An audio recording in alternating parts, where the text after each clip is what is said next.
The Apollo University, University of Leicester, 35 lakhs fees for 3-year BTech CSE UK. Sir 'baby' అది awards వస్తూనే ఉంది. Cinemas hit కొట్టినప్పటి నుంచి, release అయినప్పటి నుంచి ఎన్ని అవార్డ్స్ వచ్చాయో మనం అందరం చూస్తూనే ఉన్నాం యాహ్! కదా! సో, నిన్నటికి కూడా ఒక సూపర్ ఎక్సలెంట్ 71 అవార్డ్ వచ్చేసింది. అవునండి. అవును. మీరు రాసిన పాటకి. అవునండి. అవును. అవన్నీ అది ముందు పక్కకు పెడితే, హ్మ్. సార్ 'కోయిలా వెళ్ళట్లేదు సార్. థాంక్ యూ అండి. అసలా లవ్ సాంగ్ అంటే యాహ్! ఈ అసలా అది ఇంక మనం మర్చిపోక్కర్లేదు. యాహ్! ఆ మైండ్‌లో నుంచి, హార్ట్‌లో నుంచి ఎళ్ళవు. 'కోయిలా సాంగ్' ఏంటి సార్ అంత ఎక్సలెంట్‌గా రాసారు. ప్రతి చోటకి వస్తుందండి బాగా. కదా! నిజంగానే కూస్తుంది. యెస్. అది ఇక్కడ, అక్కడ, ఎక్కడ లేదు. అంటే మన భాష రాలేని స్టేట్స్ వాళ్ళు కూడా అవునవును. అది హమ్ చేస్తున్నారు. అది అవునండి. ఇన్‌స్టాలో అవును. రీల్స్ చేస్తున్నారు. అవును. Very happy. కదా! యెస్. ఫస్ట్ ఒక 3, 4 లైన్స్ పాడరా? చక్కనైన చిక్కనైన చుక్కలంటి కోయిల, చక్కర్లంటి ముక్కర్లంటి ఉక్కర్లంటి కోయిల, ఎక్కడికెళ్తే అక్కడికొచ్చి చిక్కుకుపోతా కోయిల, జక్కనైన చెక్కలెన్ని చిక్కులున్న కోయిల, కోయిల ఓయ్ కోయిల, అంటుకున్న ప్రేమ నిప్పు ఆరదు, కంటి మీద నిద్దరేమో వాలదు, కోయిల ఓయ్ కోయిల, కోయిల ఓయ్ కోయిల, పొంగుతున్న పిచ్చి ప్రేమ ఆగదు, దాచమంటే చిన్ని గుండె చాలదు, కోయిల ఓయ్ కోయిలా. సార్ అసలా ఈ లైన్స్ ఎలా వచ్చాయి? ఆ థాట్ ఎలా వచ్చింది? ఈ లైన్స్ ఎలా పుట్టాయి నాకు కావాలి సార్. అంటే ఒక మంచి లవ్ సాంగ్ చేద్దాం అనుకునేటప్పుడు మే ట్యూన్ మీటర్ ఏమో మంచి రెట్రోగా ఉంది. సిట్యుయేషన్ ఏమో వేరే కైండ్‌లో ఉంది. సో, ఎలాగరా బాబు! ఇది అసలు ఫస్ట్ రాయాలంటే ఎలా రాయాలని ఆలోచనొచ్చింది. సరే ఫస్ట్ దీనికి ఏదైనా ఒక మంచి మీటర్ ఫిక్స్ చేద్దాం అని చెప్పి కోయిల్ అనేది ఫిక్స్ చేశాను. ఫిక్స్ చేసిన తర్వాత యాక్చువల్లీ అక్కడేమో ఒక మర్డర్ మిస్టరీ ఈ కైండ్‌లో వెళ్తది సబ్జెక్టు. అలాగని ఆ సబ్జెక్ట్ ఇందులో రాస్తే పాట జనాలు రిసీవ్ చేసుకోలేరు. ఎందుకంటే వాళ్ళకి ఓన్ కాదు కదా! అవును. వాళ్ళకి ఓన్ ఎప్పుడు లవ్వో, సాడో, ఇంకోటో ఎమోషనో, మోటివేషనో ఓన్ చేసుకుంటారు తప్ప, ఈ మిస్టరీ దాన్ని ఓన్ చేసుకోలేరు. సో, మళ్ళీ నేను అన్ని రీరైట్ ఆలోచించి, సరే దీన్ని ఒక మంచి లవ్ సాంగ్‌లా ట్రీట్ చేద్దాం. చేసిన తర్వాత అది వీళ్ళకి ఎక్స్‌ప్రెస్ చేస్తే వాళ్ళు దీనిలో ఒక అమ్మాయిని ఫస్ట్‌లో అమ్మాయి ఇవన్నీ లేరు. అది వేరే జానర్‌లో ఉంది. కథ అనుకున్నప్పుడు. సో, మళ్ళీ పాటంతా అయిపోయిన తర్వాత వాళ్ళు మళ్ళీ ఇలాగ డీల్ చేసి, మళ్ళీ ఇంట్రోవర్ట్, ఎక్స్‌ట్రోవర్ట్ ఇలా పెట్టి అలాగా ప్లాన్ చేశారన్నమాట. అబ్బా! మొత్తానికి స్టోరీనే పాట మార్చేసింది. యాహ్! డెఫినెట్‌గా. సురేష్ సార్ అయ్యయ్యో! యాహ్! యాక్చువల్లీ ఒక డైరెక్టర్ ఒక కథ అనుకున్న తర్వాత యాహ్! లైన్స్‌ని మార్చడం, సాంగ్‌ని మార్చడం మహా కష్టం. వేరే దాంట్లో ఇది పెట్టుకుందాం. దీనికి ఇది కావాలి అని అనుకుంటారు. యాహ్! కానీ పాపం వాళ్ళు స్టోరీనే మార్చే విధంగా చేసేసుకున్నారు. యాహ్! కదా! అవునండి. అవును. నిజంగానే అది ఒక రెట్రో అండ్ ఒక అవునండి. యెస్. Mystery mix. మనం పాత సాంగ్స్‌లో చూసుకుంటే అది కొంచెం మళ్ళీ భలే బీట్ ఉంటది. అవును. 'యూరెక్క సకమిక' ఈ ఆ! కైండ్‌లో యెస్. ఉంటది. యెస్. ఆ ఫార్మాట్ లాగా భలే వచ్చిందండి. అవును సార్. అంటే మీరు మీరు అనుకునేటప్పుడు ఈ ఫార్మాట్‌లో తీసుకెళ్ళాలని అనుకున్నారా? అంటే ఫస్ట్ అనుకోవడమే రెట్రో కైండ్‌లో ఉండాలని అనుకున్నాము. దాని ద్వారానే ఆ కారు సెటప్ అంతా కూడా రెట్రో అప్పుడు తరంలో వాడే అన్నీ ప్లాన్ చేశారన్నమాట. అవునవును. యాహ్! అంటే మనం రెట్రో అనుకునేటప్పుడు మనం డ్రెస్సింగ్‌ని రెట్రో స్టైల్ చేయొచ్చు. అవును. లొకేషన్‌ని రెట్రో యాహ్! చేయొచ్చు. యూజ్ చేసే థింగ్స్ ఆర్ట్ అవును. అంతా కూడా రెట్రో స్టైల్ చేయొచ్చు. అవును. సార్ మ్యూజిక్‌ని, పాటని కూడా రెట్రో చేయొచ్చా? రెట్రో చేయొచ్చండి. చేసేసారు. చేసేయొచ్చు. ఆ మ్యాజిక్ మీలో ఉంది. యాహ్! కదా! యెస్.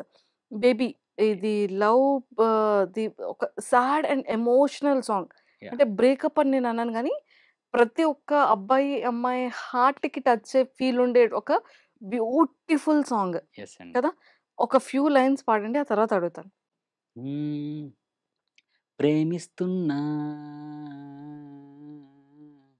ప్రేమిస్తున్నా నీ ప్రేమలో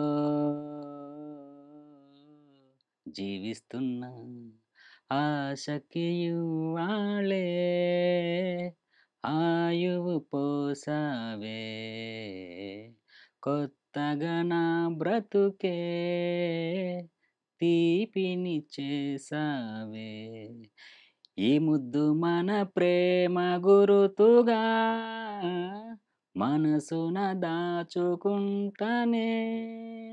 సూపర్బ్! కానీ అంటే బాగా రాసారు సార్. లైక్ సిట్యుయేషన్‌కి తగ్గట్టు. హ్మ్. అంటే అది నిజంగానే ముద్దుకి గుర్తుగా అనేటప్పుడు అమ్మాయి పబ్‌లో డ్రింక్ చేసి ఓవర్‌గా యాహ్! డ్రింక్ చేసి కిస్ చేయడం. యాహ్! అంటే మీరు స్టోరీ నరేట్ చేసేటప్పుడే లైన్స్ పిక్ చేసుకున్నారా? అంటే ఏం లేదండి. యాక్చువల్‌గా ఫస్ట్ ఇది ట్యూన్ దశలో ఉన్నప్పుడు ఆ ట్యూన్ మీటర్ ఎలాగ ఫిక్స్ అవుతుంది, అసలు మనం అన్న జడ్జిమెంట్ కోసము సాయిరాజ్ గారు ఒక రైటర్ ఉంటే బాగుంటది దీనికి. నాకు ట్యూన్ జడ్జిమెంట్ కోసం అని అన్నారన్నమాట. హ్మ్. అప్పుడు విజయ్ గారు నాకు ఇలా ఇలా ఉంది సినిమా ఉంది.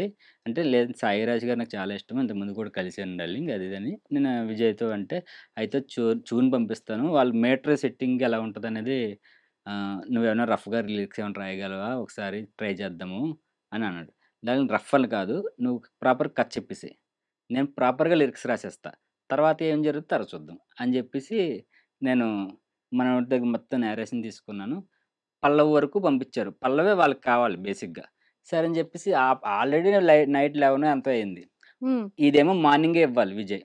ఓహ్! నాకు వేరే వర్క్స్ రకరకాలుగున్నాయి. సో, ఏం జేయాలని జెప్పేసి ఒక 1 అవర్, 1 ½ అవర్ కూర్చొని దాని మీద రాసేసి నైటే పంపించేసాను. హ్మ్. సరే పల్లవి ప్రాపర్‌గా వచ్చేసింది కదా! అని నేననుకోని పంపించేసా. తర్వాత వాళ్ళు మళ్ళీ అది చూసుకొని, ఇది చూసుకొని ట్యూన్ ఓకే అయిపోయిందా లేదా అని ఫోను చేసాడు. తర్వాత అవన్నీ సెట్ చేసుకున్న తర్వాత మళ్ళీ చరణాలకి తర్వాత మళ్ళీ కాలొచ్చిందన్నమాట. మనం దీనికి చరణాలు కూడా రాస్తాను. ఇదే పల్లవి కంటిన్యూ చేసేద్దామని అప్పుడు ఓహో! దానికి 20 డేస్ టైం పట్టింది. చరణాలు రాయడానికి ఎక్కువ టైం పట్టింది. అంటే ఎట్లా అంటే చాలా సెన్సిటివ్ సిట్యుయేషన్ అండి అది. అంటే ఎవ్వరి క్యారెక్టర్ బ్యాడ్ అవ్వకూడదు. ఆ ఎమోషన్ మ్యాచ్ అవ్వాలి. ఆడియన్ ఏమో అదొక సర్ప్రైజింగ్‌గా ఫీల్ అవ్వాలి. సో, ఇక్కడ ఎమోషన్ వేరు, అక్కడ ఎమోషన్ వేరు. సో, ఇవన్నీ మేనేజ్ చేయాలి. అందువల్ల నాకు టఫ్ అయిందండి ఇది. కానీ ఎంత ఇది టఫా? ఇది టఫే ఒప్పుకుంటాం. యాహ్! బికాజ్ నైట్ 11:00కి చెప్పి యాహ్! మార్నింగ్‌కి ఇచ్చేయాలి అంటే నైట్ పడుకున్నారా? లేదండి. అంటే ఈ పల్లవి వరకు 1, 1 ½ అవర్‌లో రాసేసాను. రాసి ఇచ్చేసి నేను నా పని నేను చేసుకున్నానింక. ఈ చరణాలకు మాత్రం ఎక్కువ టైం పట్టింది. ఎందుకంటే తర్వాత మళ్ళీ ప్రాపర్‌గా రీరైట్ చేసి, అది చేసి ఎలా చేయాలని. Bye bye. అందులో హ్మ్. ఒక లైన్ ఉంటదండి. 'మన కథ లాంటి మరో కథ చరిత్రలో ఉండదంటదని.' ఆ లైను సాయిరాజ్ గారికి బాగా ఇష్టం అనమాట. సో, అక్కడి నుంచి సరే ఈ ఈ ఈ వ్యక్తి నాకు స్వెట్ అవుతాడని ఆయన నమ్మారు. ఆ నమ్మకం వల్ల ఒక పాట కాస్త 5 పాటలు, 2 బిట్ సాంగ్స్ అలాగా ఆహ్, రాయిపిచ్చుకున్నారాయన. మొత్తం ఎన్ని రాసారండి అసలు? 5 సాంగ్స్, 2 బిట్ సాంగ్స్. అంటే ఓవరాల్‌గా 7 యాహ్! ఓవరాల్‌గా 7 అనుకోవచ్చు. 'బేబీలో'. Yeah! Oh my god! Super అండి. అంటే నిజంగా ఒక అంటే ఒక లిరిక్స్ రైటర్‌కి ఎలాంటి టాస్క్‌లుంటాయి బేసిక్‌గా? ఇది చాలా టఫ్ ఉంటాయండి. అంటే లిరిక్స్ రాయడం అంత ఈజీ కాదని ఒకసారి త్రివిక్రమ్ గారే అన్నారు. ఎందుకంటే ఆయన స్టార్టింగ్ స్టేజ్‌లో ఒక సినిమాకి ఫుల్ సాంగ్స్ రాశారు. రాసినప్పుడు లి ఏవైనా ముట్టుకోవచ్చు కానీ లిరిక్స్ మాత్రం ముట్టుకోకూడదని ఆయన ఎందుకంటే ఆయనకి ఎంత విద్వత్తు ఉంటది. సో, లిరిక్స్ రాయడం టఫ్. ఎందుకంటే ఒక రకమైన మీటర్ ఉంటది ట్యూన్‌కి. అంటే బౌండరీస్ మాకు లిమిటేషన్ ఉంటదన్నమాట. ఈ బౌండరీలోనే చెప్పాలి. ఓ పక్క సిట్యుయేషన్ కరెక్ట్‌గా మ్యాచ్ అవ్వాలి. డైరెక్టర్ థాట్స్ వేరుంటాయి. మ్యూజిక్ డైరెక్టర్ థాట్స్ వేరుంటాయి. వీళ్ళిద్దరికి మేనేజ్ చేయాలి. అమ్మో! ఈళ్ళ ముద్ర కాకుండా మళ్ళీ ప్రొడ్యూసర్ గారి థాట్స్ వేరుండొచ్చు ఒక్కోసారి. సో, వీళ్ళ ముగ్గురికి మేనేజ్ చేయాలి. ట్యూన్‌లో పడాలి. అట్ ద సేమ్ టైమ్ నేను నాకు నాకో స్టైల్ ఉండాలి కాబట్టి ఆడియన్స్‌కి రీచ్ అయ్యేలాగా నేను నేను చూసుకోవాలి. సో, ఇదంతా పెద్ద మహాసముద్రమే చాలా టాస్క్ అండి. కదా! అంటే యాహ్! స్టెప్ బై స్టెప్ ఇక్కడ డైరెక్టర్‌ని, మ్యూజిక్ డైరెక్టర్‌ని, అటు ఆడియన్స్‌ని, ఇటు ఎమోషన్‌ని యాహ్! అన్నిటిని బ్యాలెన్స్ చేసుకుంటూ లిరిక్స్ రాయాలి. రాయాలి. ఓకే. అంటే ఏ కైండ్ ఆఫ్ బౌండరీస్ ఉంటాయంటారు? బౌండరీ అంటే ఇప్పుడు తన్ననన్న, తన్ననన్న, తన్ననన్న, తన్న. మనం ఇంకోటేదో చెప్దామంటే అక్కడ పట్టదు. ఆ లెంగ్త్‌లోనే పెట్టాలి. ఓహ్! మీకొక ఏ హాఫ్ అన్ అవర్ కథ కూడా లేదా 1 అవర్ కథ అయినా కూడా మీకుండే మీటర్ ఎంత 5 మినిట్స్ మీటర్ ఉంటది. 5 మినిట్స్ మీటర్‌లో 2 మినిట్స్ బీజీఎమ్స్‌కి పోయినా 3 మీటర్స్‌లోనే నేను మొత్తం కథంతా రాయాలి. ఓహ్ మై గాడ్! సో, డైలాగ్‌కి వేరు. డైలాగ్స్ అనేది మీటర్ ఉండదు. ఎలాగైనా రాసుకోవచ్చు. అది ఎమోషన్ కదా! ఎంతైనా రాసుకుంటూ వెళ్ళిపోవచ్చు. దీనికి అలా కుదరదు. ఓకే.